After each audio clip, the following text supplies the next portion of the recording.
Vicky Spratt Deputy Editor 9 hours ago. What caused the housing crisis? It's a big question, and, just as there is no silver bullet solution, there is no one cause. Years of systematic legislative failures of multiple governments, a growing population, slowed building rates and stagnant salaries which have trapped an increasing number of people in the private, rented sector are just a few of the answers. However, if there was ever an image that could sum the current state of affairs up, it's the one currently doing the rounds, which features an empty, boarded-up row of houses. They say a picture says 1,000 words, and in this case, it couldn't be truer. Watch now. Cribs 2.0. The girl who lives in a school. The houses were bought by property developer Land Securities in 2010 and have stood empty since. They were destined to be refurbished to create 63 affordable homes as part of a planning deal to allow a nearby office block to be developed by Land Securities into 200 luxury apartments.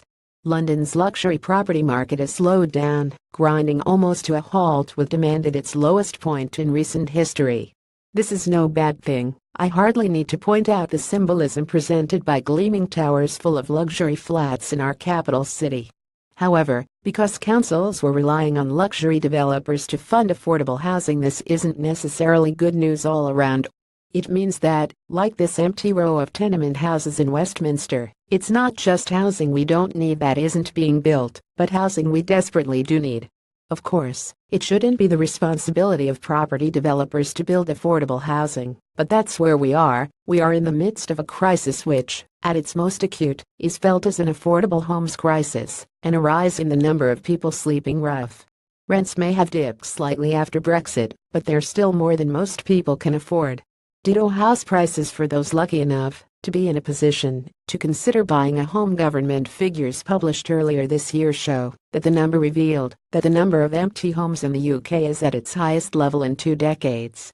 We need to build more houses to solve the housing crisis, but surely we should also be using the ones we already have. In 1996 there were 800,000 spare homes in the UK. By 2014 there were 1.4 million.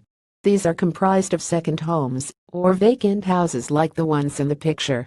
Can we really afford to allow any homes to be left empty? You might also be interested in how the housing bill left young people behind. Meet the young women beating the housing crisis by living in a van. Meet the young women who live in housing cooperatives. Follow Vicky on Twitter @Victoria Spratt. Tags housing woes at work with your gran. You might want to think about the fact you are about to read something that won't exactly get a PG rating. Sign up for exclusive news, reviews, ace competitions and discounts. Sign up for our email.